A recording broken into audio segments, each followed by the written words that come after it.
Being a daily writer, keeping a written journal. Sometimes it's like picking apples from a tree. I mean, writing in a journal nearly 30 years strong.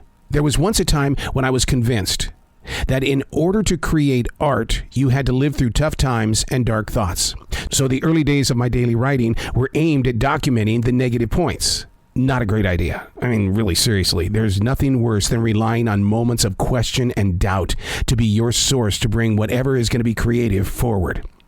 Breaking that habit meant paying attention to being aware of how things are being written and why it seemed to be so important to plant it on a page.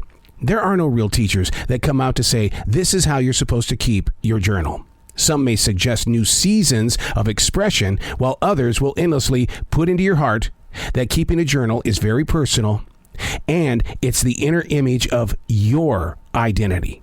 And most people stay away from teaching people how to journal, right? Because they don't want their image in the way that you break down your pages and your thoughts. That means do it your own way.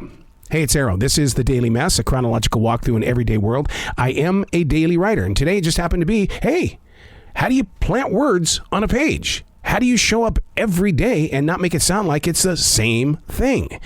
It's a daily mess. It truly is a daily mess. Now, let's walk through it. A thought was given to me on Saturday, one that seems to be a lot of weight in the way that I'm thinking. This is the quote: "We are made well, but not made to last." Now, why would that still be hanging out with me for 48 hours? We are made well, but not made to last. It almost sounds like a business mantra. Our product is made well, but it's not made to last because we need it to break in order to stay in business. Most people understand life's biggest rule.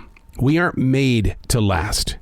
In knowing this, we push ourselves away from that thought or idea.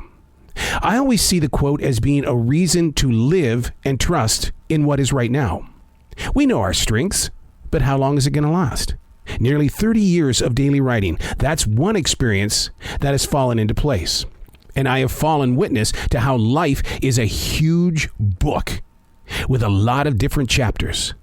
We've had our cliffhanger moments, and how about those great mysteries that are still unsolved? Then one day, we'll reach the final page. Here's my true question. Who's going to write it? I'm Arrow, and that's The Daily Mess.